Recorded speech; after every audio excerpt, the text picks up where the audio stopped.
Saludos, amigos y amigas de La Respuesta.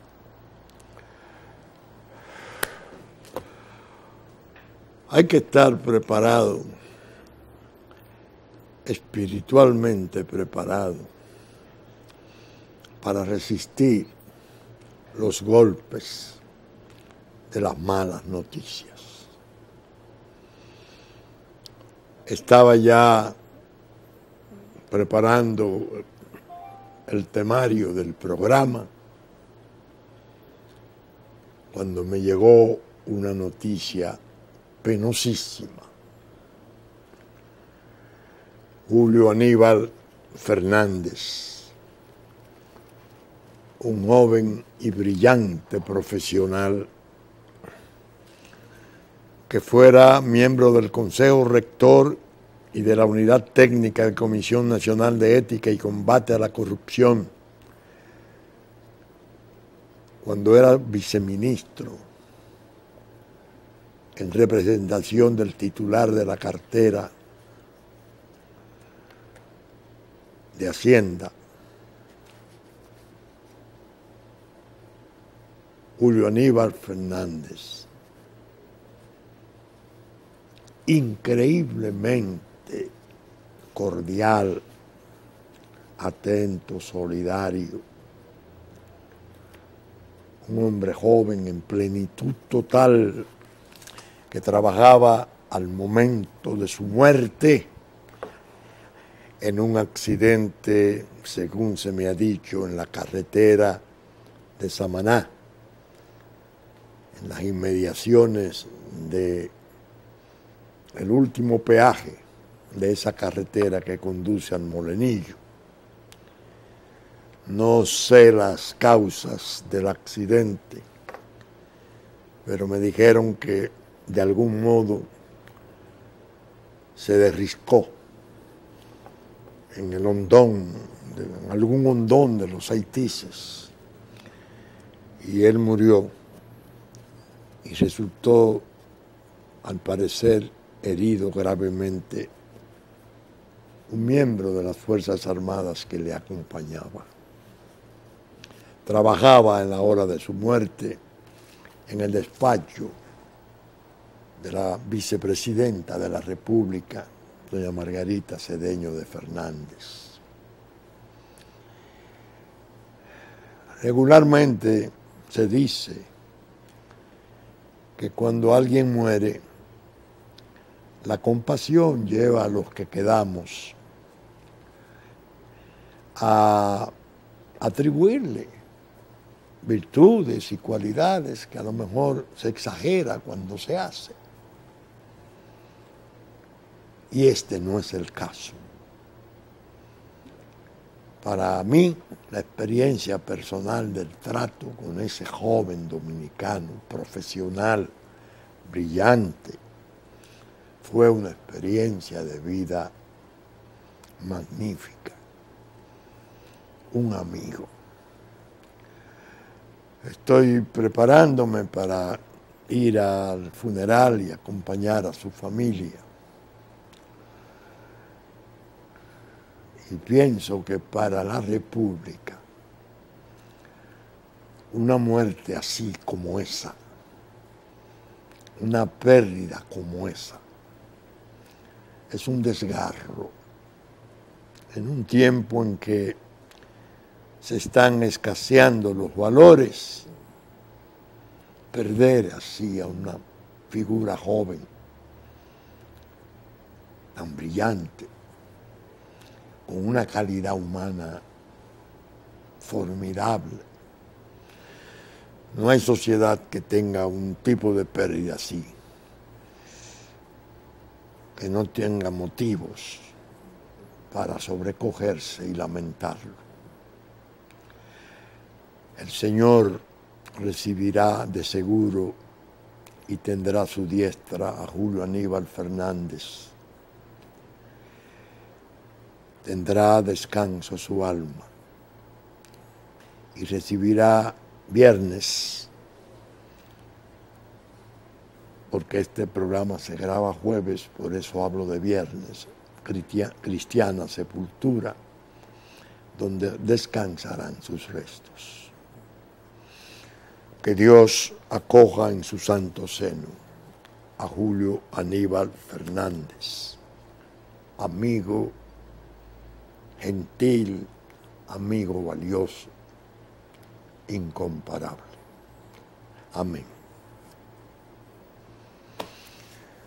Bien, ustedes me oyeron, de seguro muchos de ustedes, hará cosa de 5 semanas, 6 semanas, tratar en la respuesta algo que ocurriera en la frontera en ocasión de la visita de trabajo que hiciera allí el señor director de Inmigración, el general Muñoz, quien fuera ministro de las Fuerzas Armadas. Me oyeron alabar las posiciones que asumiera allí, la advertencia que le hiciera a los bananeros cuando se refiriera con justa severidad al aberrante descuido del cumplimiento de la Ley de Protección del Trabajo Nacional, y llegó a decir que iría a la construcción, a la industria de la construcción, para vigilar y tratar de enmendar el desajuste violatorio de esa ley que establece un 80% dominicano y un 20% extranjero, la cual se ha invertido totalmente al grado de que ya se entiende que el personal dominicano no alcanza un 20%. Dije que era muy significativo y muy importante que lo hiciera él, porque él fue ministro de Defensa. Un oficial joven, distinguido, con todo el conocimiento que puede adquirir nuevo desde esa posición, muy consciente de las circunstancias de la geopolítica, ir a la frontera y decir esas cosas era una noticia importante para la República. En esos mismos días, el general Matos de la Cruz, un joven oficial,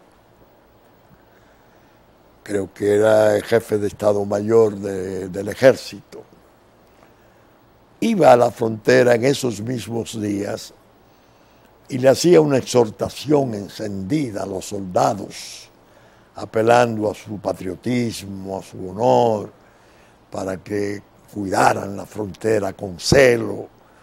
Coincidieron propiamente ambas manifestaciones. Yo le di albergue en la respuesta a esas manifestaciones, porque las consideré sumamente importantes, buena noticia para el país. Pero dije que esos oficiales tenían plena conciencia de su obligación fundamental de ofrecer obediencia absoluta al poder civil. Conciencia de que las Fuerzas Armadas no son deliberantes, pero que tienen misiones en la Constitución expresas en cuanto a la integridad de ese territorio, como en cuanto a la soberanía. Todo peligro, todo daño, todo lo que amenace afectar esos valores del Estado Nacional están a cargo del Ejército. A raíz de eso, de esos programas, estuve conversando con amigos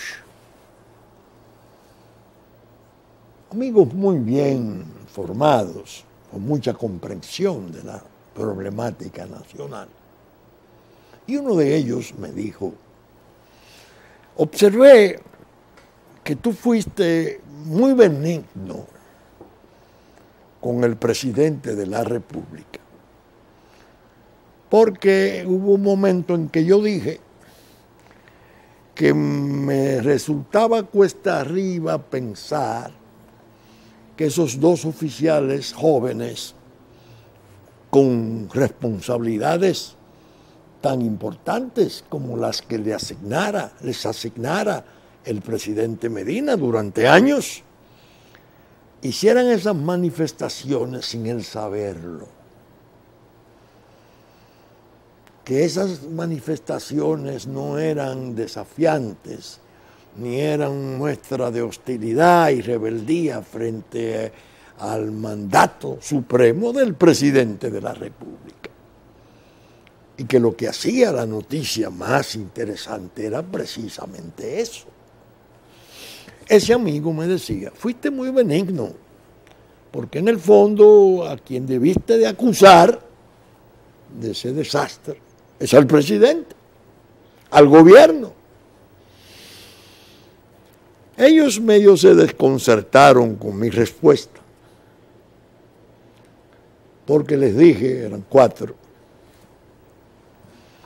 ¿qué gobierno? ¿A qué gobierno tú te refieres? ¿Al gobierno formal, constitucional, el que encabeza Danilo Medina? Sí, ese era. ¿Y qué hago entonces con las otras vertientes de gobierno que hay en el país? ¿Cómo? Sí, el gobierno virtual, el gobierno del injerto, de la geopolítica, que el poder extranjero sembró el mismo 17 de agosto del año 2012.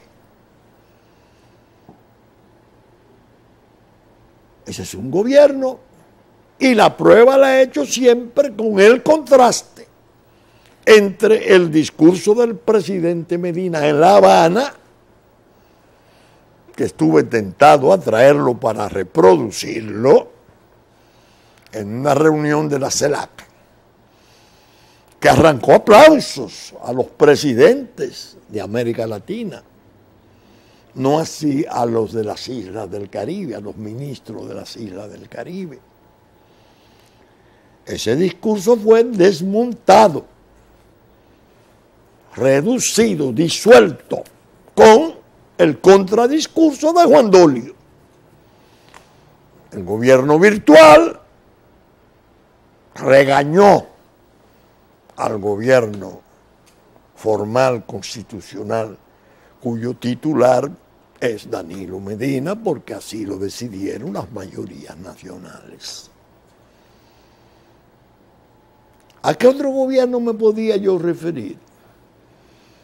A uno muy poderoso, el de la gobernanza, el de los intereses, el del alto empresariado que viene fomentando la idea de una frontera abolida, porque se va a abolir en base al progreso, porque buscarán recursos multimillonarios en el exterior y harán inversiones, sencillamente para adquirir un mercado de 20 millones de consumidores.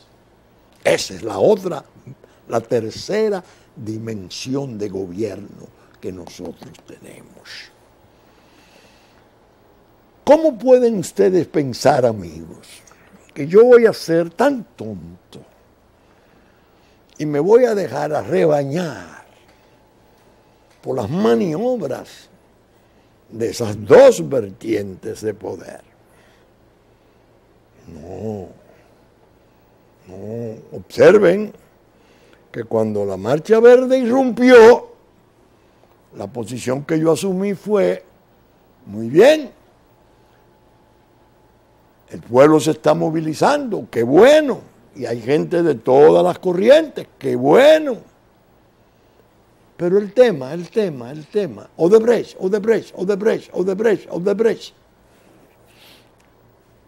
La Odebrecht, la que mantiene bajo acusación criminal a Danilo Medina, formulada por entidades de la sociedad civil, una especialmente que es estandarte y emblema del control de la gobernanza, la participación ciudadana. ¿Y por qué ellos no tocan el tema del trastorno territorial, de la inmigración ilegal? ¿Por qué no se trata eso? Yo no me arrebaño. Entonces no voy a salir a dar vítores y a sumarme a las imprecaciones y a los repudios a ese hombre satanizado bajo acusación criminal. Es bueno que se sepa que he dicho otras veces que si él no conoce el texto de esas dos querellas, los textos de esas dos querellas, ha cometido un error, debe procurarla y leerla. Porque solo cuando él lea esas querellas contra él en ocasión de Odebrecht y la Catalina, tan solo entonces podría él comenzar a tener una noción de su entorno y su trato y su amabilidad obsecuente con esos sectores, que son los que lo han sometido a ese patíbulo potencial.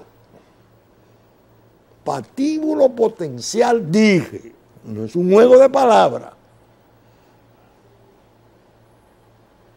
Entonces digo, yo no puedo afectar ni sumarme a los ataques a ese señor que habló en La Habana, porque se reirían mucho el señor que habló en Juan Dolio. Me calificaría de tonto. No. Lo peor en las luchas, como en las guerras, es perder la noción de por dónde anda el enemigo. Si el humo del combate te confunde y comienza a dispararle a quien no es realmente el enemigo vital, está perdido. A los amigos les dije, no, espérense. Yo he insistido en esto porque las Fuerzas Armadas están además colocadas en una posición delicadísima. Se podría decir en el umbral desde hace ya algunos años de su desaparición. El ejército al menos como cuestión fundamental, que serviría para lo otro convertirlo en pura paja. Esa es una institución vital, una de las columnas fundamentales del Estado Nacional. Yo no contribuyo a nada que lo desmoralice, a nada que lo desaliente, que lo deshonre. Y yo sé cómo se preparan las ocasiones deshonrosas para esos cuerpos, porque la he visto. El caso de Haití no lo indicó. Yo me referí en el programa pasado al coronel John Porclo, opulento, pagaba miles de hombres, la nómina de miles de hombres de las Fuerzas Armadas, porque la droga le daba el dinero, porque el Estado no pagaba el ejército. El Duvalier tenía su cuerpo de matones, los Tonton Macuta. El ejército sobraba. Y cuando los disturbios de Aristide, se fue el ejército. Y decían los responsables de la política de Haití, bueno, ya nosotros cumplimos, disolvimos el nuestro, ahora le toca a ellos, a nosotros. Observen que lo que está en juego no es del campo de la política habitual, de la reyerta, del chismoteo, de los partidos, el transfugismo, todas esas rastrerías. No. Lo que está en juego es algo pesado. Estamos hablando de cosas vitales, fundamentales de la República. Naturalmente haciendo uso de la fuerza que me da, como expliqué, haber presenciado una experiencia, un intento formal en el 2006, cuando el embajador Hertel, con todo su personal, presentaba al oficial norteamericano en el PowerPoint explicando por qué tenía el ejército que abandonar la frontera, bajo la sencilla explicación: no soporta el soborno. Es decir, una acusación bárbara. Y he dicho ahora, se va a tornar más peligroso, porque van a intentar llevar otra razón. No soporta la droga. Ustedes ven el punto.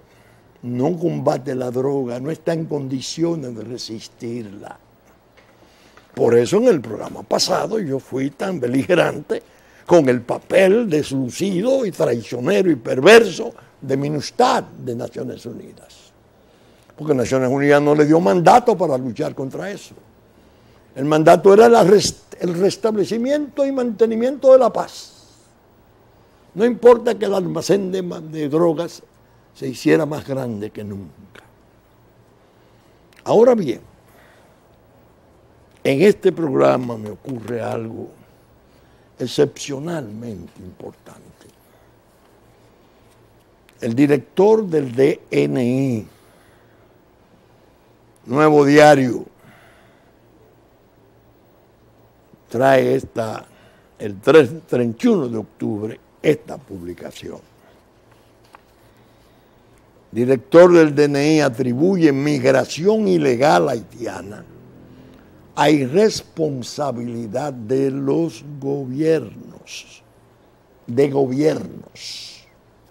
no los de gobiernos.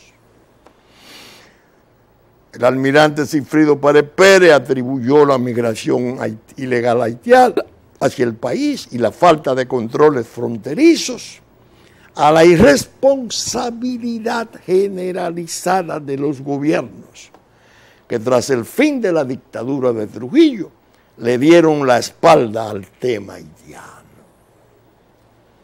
Al ser entrevistado por la abogada Lenis García en su programa Opiniones, el almirante afirmó que todos los dominicanos, a partir de 1961, cuando muere el dictador Rafael Leónidas Trujillo, trataron de darle la espalda al tema haitiano y la frontera porque entendían que tratarlo se correspondía a un pensamiento de la dictadura.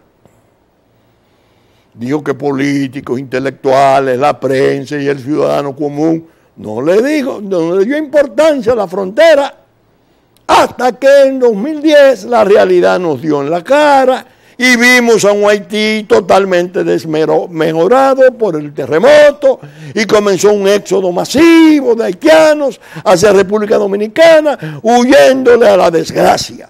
En ese momento comenzamos a tomar preocupación sobre el tema. Reconoció el trabajo del Cuerpo Especializado de Seguridad Fronteriza, el CEFRON, para mantener un control de la migración fronteriza. No obstante, manifestó la necesidad de aumentar la cantidad de militares en la zona y reconstruir la mal llamada carretera internacional, que a su juicio no puede catalogarse siquiera como camino vecinal. Indicó que habla el jefe de la inteligencia del Estado Dominicano, indicó que cerca de 1.500.000 haitianos ilegales se encuentran en territorio dominicano y apuntó que los gobiernos haitianos no han tenido la capacidad de darle documentación para facilitarle su regulación migratoria en el país. ¿Eso quién lo dice? El director de migración era el general Muñoz y habló de los trastornos. El director de la inteligencia del Estado, el DNI, Sigfrido Pared Pérez, ex ministro de las Fuerzas Armadas 2 veces. Pero es más significativa la declaración de Pared Pérez, por razones muy obvias. Es el hermano del presidente del Senado, Reinaldo Pared Pérez, secretario general del Partido de la Liberación Dominicana, y hermano de Carlos Pared Pérez, el asistente personal más cercano del presidente Medina de todos los tiempos. ¿Podría el almirante Sigfrido Pared decir eso que dijo de los gobiernos y los descuidos, aunque solo se refirió al terremoto de cuando Leonel Fernández, sin que el presidente de la República tuviera alguna noticia previa, algún atisbo de que eso se iba a producir? Yo lo dudo. Yo lo dudo. Mi experiencia de vida me indica que esas cosas no ocurren por acaso. Es un mensaje, es una actitud. El almirante Pared Pérez puede tener ya información porque le sobran los medios para tenerla. Hasta dónde el programa de disolución del ejército previa separación deshonrosa de la frontera ha estado calentándose en los caucus residuales de poder que le quedan al plan del Estado binacional, cuyos padrinos nacionales están alojados en Palacio, en lo que yo llamo el injerto, el gobierno virtual de la geopolítica. Habla de más soldados allá. ¿Cuándo se suscitó más en lugar de soldados, policías? Policía de un lado y de otro. La binacional, con el apoyo de Canadá. Y ONU, claro está, ONU, claro, porque esa sería la encargada al final de la resolución para el binacional, como fue la encargada de la independencia de Kosovo, después que los albaneses lograron meter millones de albaneses en Kosovo. Entonces los albanos kosovares, el Frente de Liberación del Kosovo, que ha pasado a ser el dispositivo más potente, más eficaz y más peligroso de la distribución de toda la droga en Europa, la que entra por los Balcanes. Eso lo apoyaron las naciones de Europa, el presidente Clinton, y las Naciones Unidas dieron su resolución, poniendo de lado el Acuerdo de Helsinki, una serie de resoluciones que no clasificaban para eso. Pero yo leí la semana pasada el artículo del señor Vidal en El País, donde hablaba de que Cataluña no era Kosovo. Y yo decía, el binacional Haití, República Dominicana, lo están trabajando todavía. ¿Por qué digo que lo están trabajando todavía? ¿Por qué? Porque se interrumpió gravemente el sistema de apoyo en Washington. Llega Trump, por cierto, diciendo que venía a desecar el pantano de Washington, pero bien acompañado.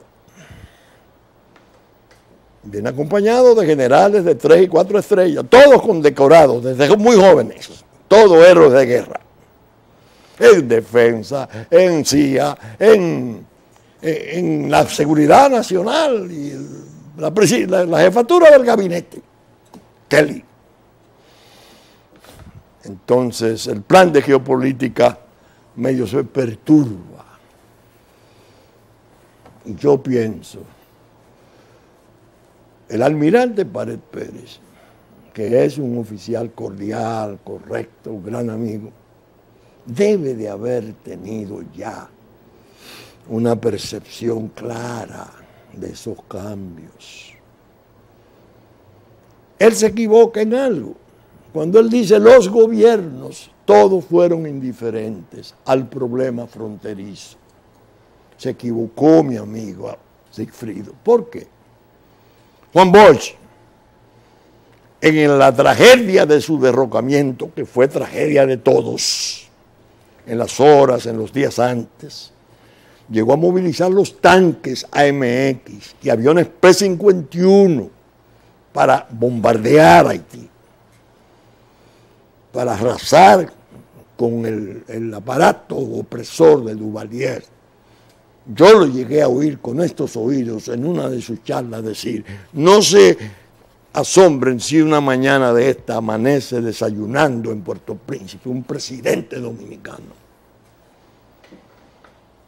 Joaquín Balaguer, 2 años menos, 94. ¿Por qué? Se negó a consentir 19 campamentos de 20.000 habitantes cada uno, que eran 500.000 más o menos, de supuestos refugiados territoriales. Es más, a ese le ofrecieron, le sugirieron un premio Nobel de la Paz. Y entre la negativa que le hace a Nixon, a Clinton, perdón, es decirle: no, que lo hagan allá, todo lo mejor, pero allá, no a costa nuestra. Y no necesito reconocimientos internacionales. Parece que era devolviéndole la oferta tentadora de: usted se va a convertir en un héroe mundial, se le va a dar un premio de la paz. Si usted consiente la entrega del territorio y la entrega de su país. ¿Cuándo comienza a desarrollarse el plan horrible? El plan que venía del 94, cuando la propuesta de los campamentos de refugiados. Después del terremoto se vio más. Pero no era que no existía ya el trastorno existe desde siempre. Ahora, forma más masiva. Yo mismo he dicho que al presidente Fernández le dije en 2 oportunidades: tenga cuidado, no lleve muy lejos su compasión, hágale todo el apoyo, nosotros somos los que más debemos apoyar, pero sepa usted que esa gente le dan el pie y se coge la mano, son peligrosas. Y se deterioró todo y apareció entonces un gesto importantísimo, histórico, el fallo 168 del Tribunal Constitucional. Valiente posición de esa nueva jurisdicción para poner orden en el desorden, regular, en forma civilizada, todo lo relativo a la identidad, a la nacionalidad, y da pie a que el presidente de la República vaya 2 veces, una, la primera sobre todo, que fue espectacular, en la Asamblea Nacional, a hablar del apoyo y de que no habría prórroga en ningún caso, una vez vencieran los plazos establecidos. El hombre de La Habana se le aplaudió de pie a unanimidad, menos el primer ministro, que tuvo el coraje, ¿no?, de no pararse a aplaudir. Yo estaba ahí también, Entonces, no dice la verdad por error, una apreciación no deliberada, hacia un sentido negativo, ¿no?, por error, el almirante Páez Pérez. Balaguer y vos sáquenlo de eso, de la complacencia con la cuestión fronteriza y el apoyo a todo el desastre que se estableció. No, el terremoto dejó ver mejor el asunto. Y se le hizo un hospital, vayan a ver el hospital en el norte de Haití. no un hospital, por Dios, una universidad, me confundí. El hospital era lo que yo entendía que debía de hacerse, pero se hizo una universidad. Vayan a ver la universidad. Cuando comienza a desmontarse el fallo 168, como se desmontó La Habana, se desmontó el fallo 168, el poder. Es muy bueno hablar con un gobierno en precario. Esa gente dice, ellos entienden, ellos piensan, y le van dando muestras. El vicepresidente Biden viene aquí, de Obama, a tratar esas cosas. ¿Cuántos secretarios de Estado?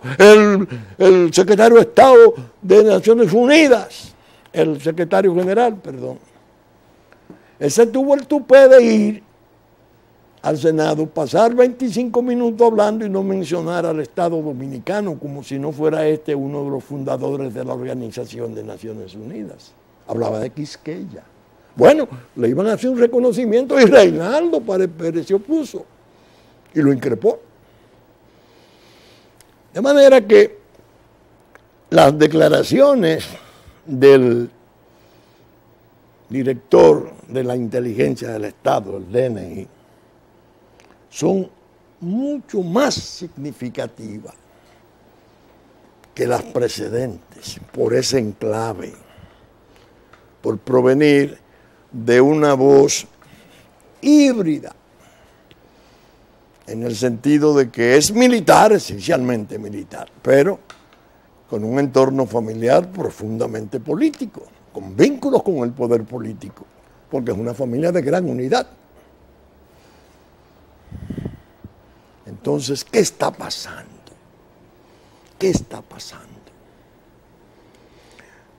Cuando yo le dije a los amigos, sé cómo se deshonra una institución, porque he visto mucho hacerlo.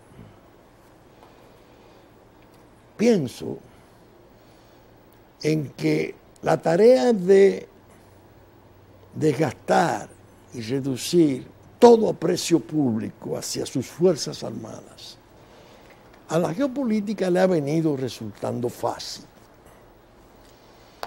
La droga, que es otro de los factores, ese es un gobierno invisible, ese está ahí alrededor de todos. La droga sirve mucho para producir la perforación y el descalabro de instituciones armadas y policiales.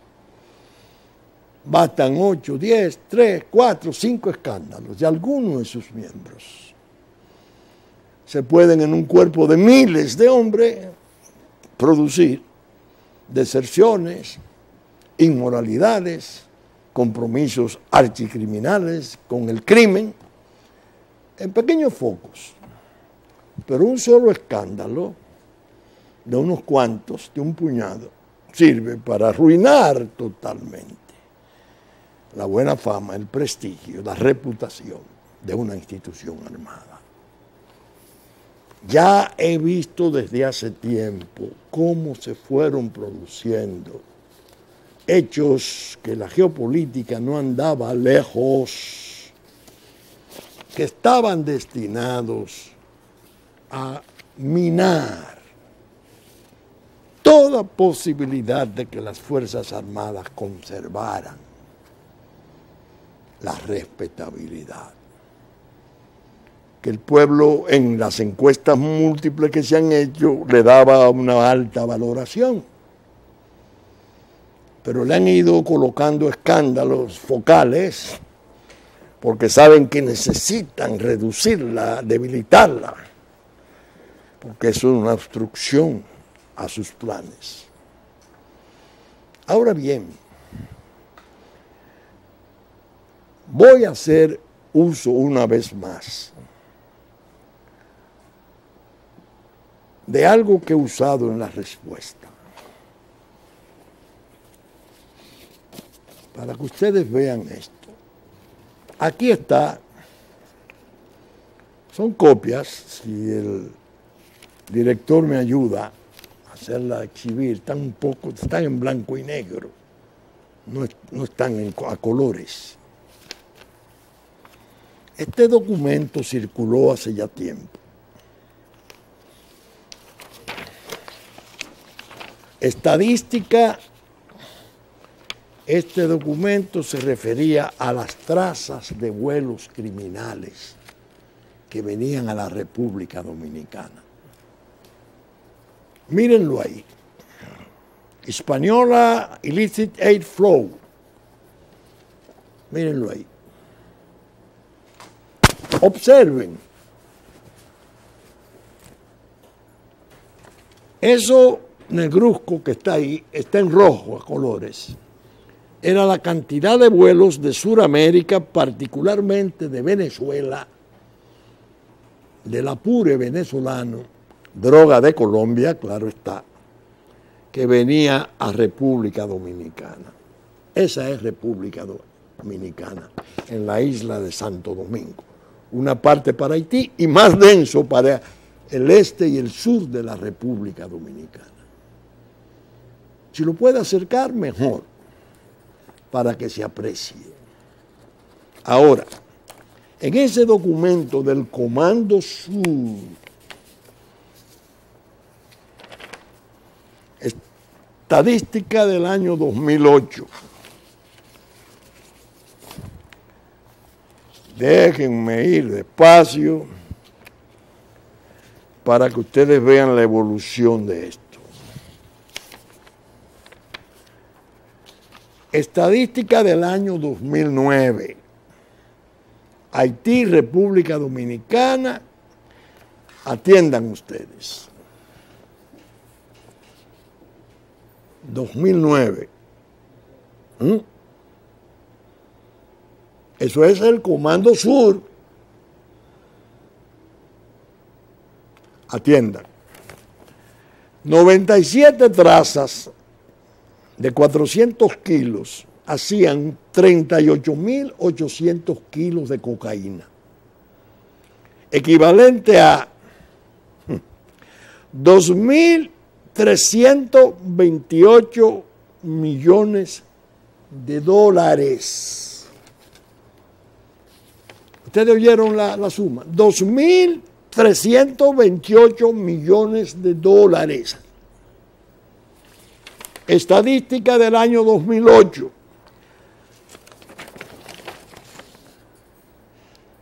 Mírenla ahí, Comando Sur. ¿Quién estaba en el Comando Sur entonces? Se lo dejo de tarea al injerto. Oigan, 123 trazas de vuelo de 400 kilos hacían 49.200 kilos de cocaína, equivalente a 2.900 millones de dólares. Ustedes están oyendo. Casi 3.000 millones de dólares en un año. Estadística traza del año 2009. Mírenlo ahí.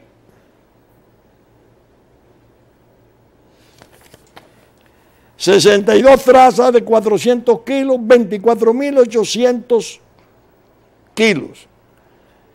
Valor, 1.488 millones de dólares.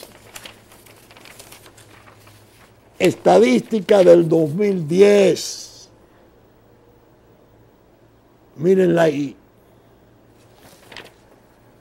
8 trazas, dije, 3.200 kilos, valor 192 millones de dólares en el 10 ya. Eso fue lo que determinó que el coronel Box del Comando Sur de Estados Unidos escribiera en la revista orgánica de este sensible Departamento Militar de Estados Unidos un artículo felicitando a la Fuerza Aérea Dominicana por la limpieza del cielo dominicano. ¿Oyeron ustedes? Poderío aéreo interinstitucional, el éxito en la República Dominicana.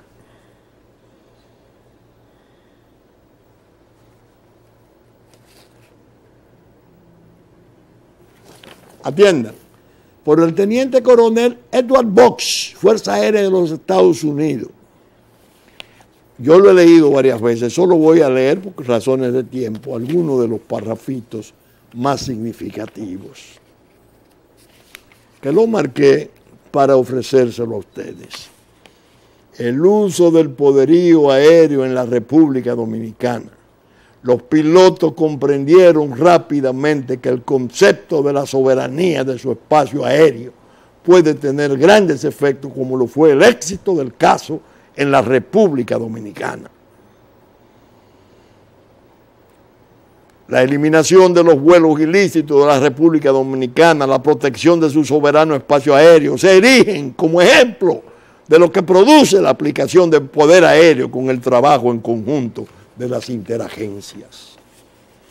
Indiscutiblemente podemos señalar la primera interceptación en el aire del Super Tucano A-29, dirigido por el Sistema Aerotransportado de Control y Detención Avanzado E-3, aviones AWAC, el 23 de octubre del año 2010. Ninguna aeronave ha intentado penetrar ilegalmente el cielo dominicano desde América del Sur. Los bombardeos se han reducido a nada. 2010, Comando Sur de los Estados Unidos. ¿Qué indica todo esto? Que mientras la geopolítica y los políticos del Departamento de Estado y todas esas verdades de Washington que ellos viven imponiendo, nos colocaban en una posición cada vez más degradante, cada vez más deprimente, de casi un narcoestado, casi como igual al vecino Haití. Los norteamericanos militares, con todos los elementos de inteligencia posible que pueden imaginarse, felicitaban el trabajo de la Fuerza Aérea Nacional. Todos los vuelos llegaban al paralelo 16, ahí giraban hacia Haití. Tengo las trazas, se las voy a mostrar a colores, hacia Haití o a Honduras, no República Dominicana. ¿Qué indica? Que la mentalidad del militar norteamericano en su trabajo, lo he dicho muchas veces, es notablemente diferente a la forma sinuosa, engañosa que en el campo de la política suelen utilizar sus diplomáticos y sus delegados de mil modos. Esa es la verdad. ¿Por qué tiene eso ahora importancia?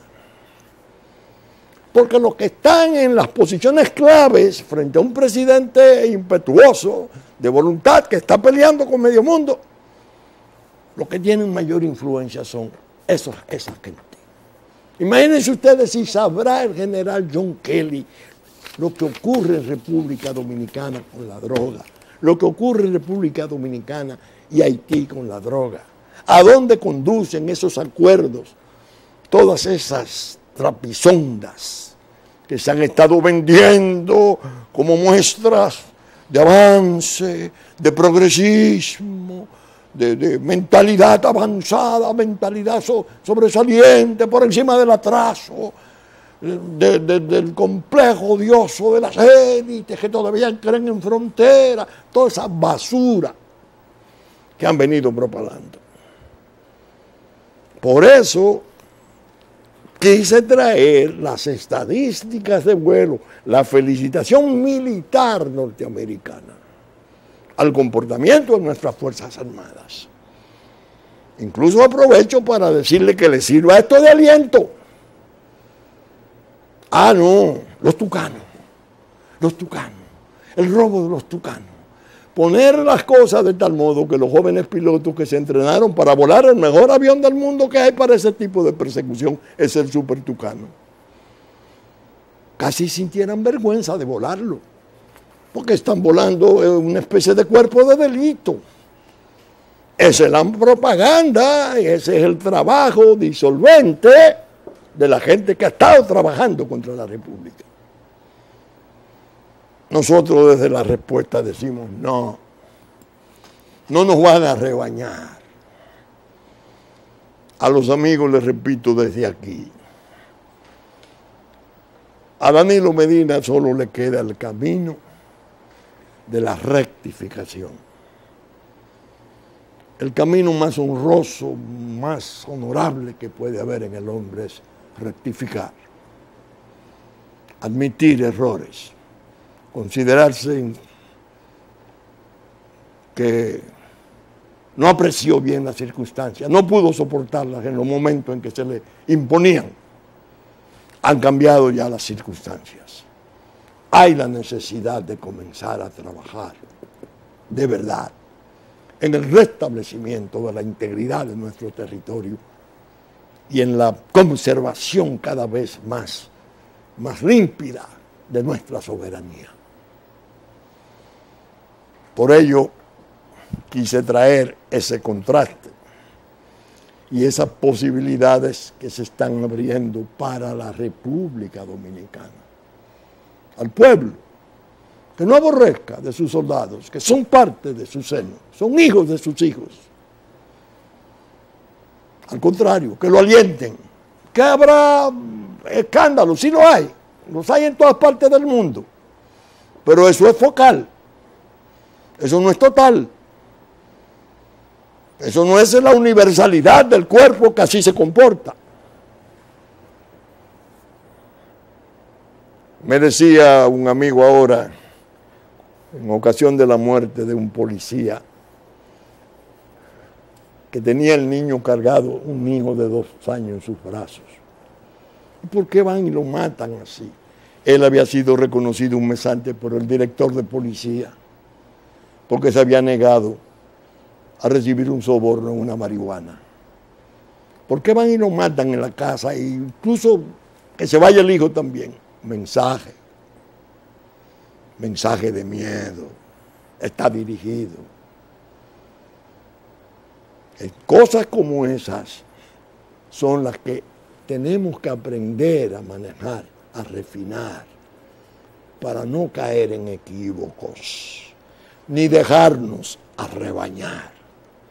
Bien, saben ustedes que estamos saliendo por Super Canal 33, 3 del cable, domingo a las 11 de la mañana, nuestra versión central, que ya nos anticipó Cinevisión, Canal 19, sábado a las 6 de la mañana, que Telefuturo, Canal 23, a las 8 de la mañana, domingo, después de la misa de San Antonio de Padua, nos retransmite. Teleimpacto y Telenor, 12 del mediodía de domingo. Teleimpacto, 9 de la noche de domingo. Telenor, 6 de la tarde de domingo. TNI, Canal 51, 7 de la noche de domingo. Musavisión, TV3, TV Plata, domingo de 10 a 12 de la mañana, canales 3 y 10, de Puerto Plata. Saben ustedes que Diario Horizonte de New York,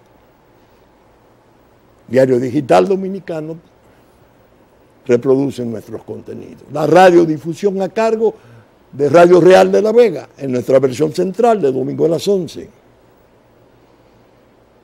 Hit 92 a las 9 de la mañana para el sur de la República. Los canales amigos de Constanza, Sabaneta, Montecristi, Higüey, Romana, que reproducen nuestros contenidos en los tiempos pertinentes. Con la gracia de Dios esperamos estar con ustedes el próximo fin de semana en la entrega de una nueva respuesta. Muchas gracias y hasta entonces.